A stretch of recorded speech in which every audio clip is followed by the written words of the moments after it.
So Wilkerson came out of the game on that diving catch. He's got some swelling in his left hand ring finger. So he's going to go see a hand specialist tomorrow. We'll know more tomorrow after he sees the hand specialist. We were in the process. We're filing the paperwork to place Dwight Smith Jr. on the injured list, and it's strictly because of his late arrival. The good news is that we can take him off anytime prior. So he's going on the injured list tomorrow, and just because he got here late, but we can remove him off the injured list at any time. And I'll answer any questions. Yeah. Hey, Brandon, is Austin Hayes okay? Yeah.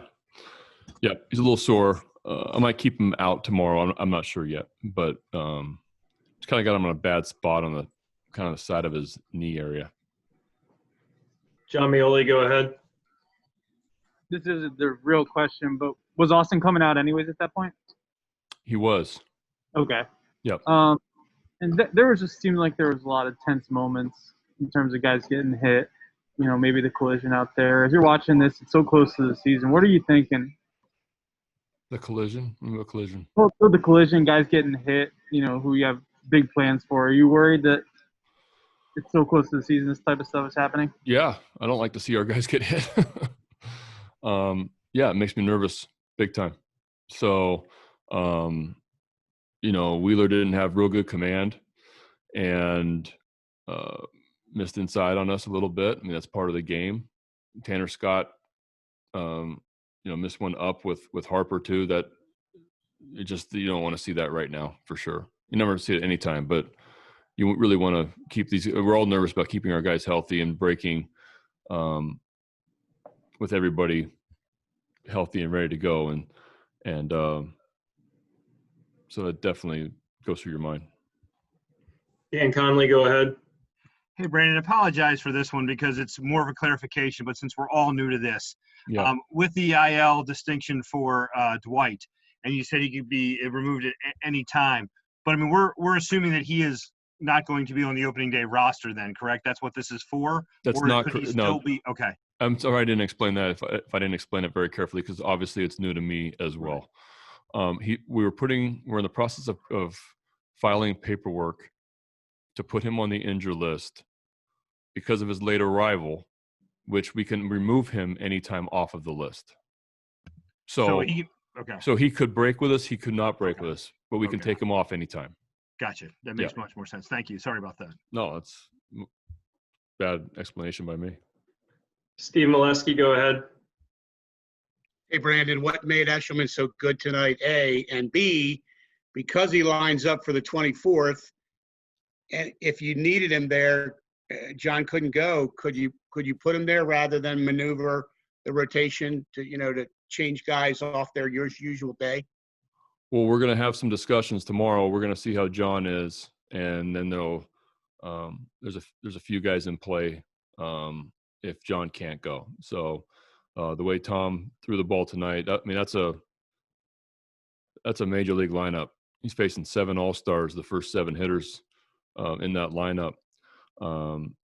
and really changed speeds nicely, used both sides of the plate, was really pitching off the barrel, throwing strikes. He got in the area of the pitches we wanted him to throw, right at the 75 range, and kind of worked out nicely to give Tanner Scott kind of a game-like situation to come in to face one of the best left-handed hitters, one of the best hitters in the league,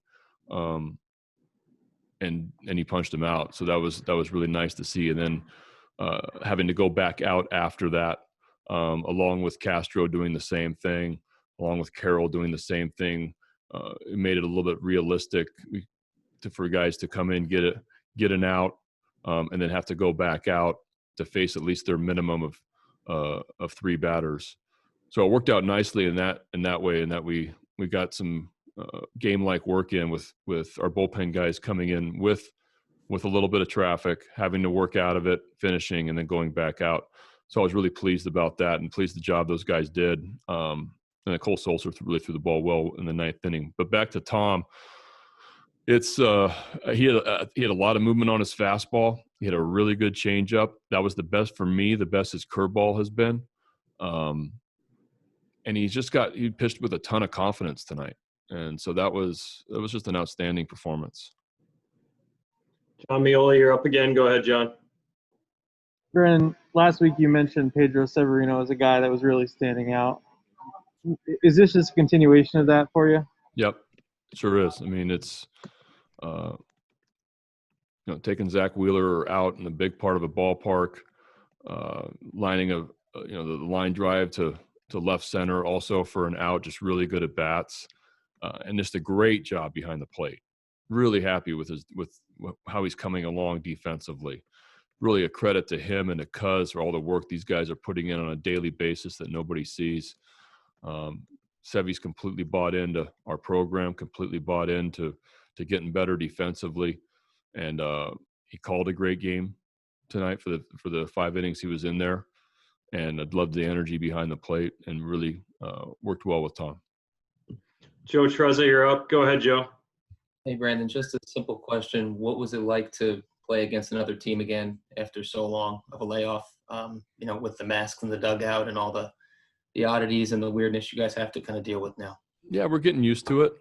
It's definitely different, but we're getting used to it, and that we're used to talking with masks on our face and having to talk a little louder with the crowd noise that they're playing, kind of the buzz in the ballpark. And I think one thing that we're continuing to catch ourselves with is like third outs of the inning and not being able to bring gloves out to guys. You're at first base and you're in the third base dugout. That's a long run back to, if you're playing right field, to go back out there. It's just we're used to some old habits that I think our guys are adjusting to, but it's just different. Jerry Coleman, you're up next. Go ahead, Jerry. What led to the extra half inning, and how about Ryan Mountcastle's shot there? The spring training type game, they asked if they could throw the 10th, and we said sure. And Ryan Mountcastle got Mountcastle and Davis ABs there for making the trip with us, and Ryan goes deep, and Davis gets a knock to right. So it was fun to see Ryan hit a ball in the seats. Kind of a funky right-hander with a tough arm angle, kind of a tough AB on right-handed hitter, and did a nice job and stayed in there and put a good swing on one.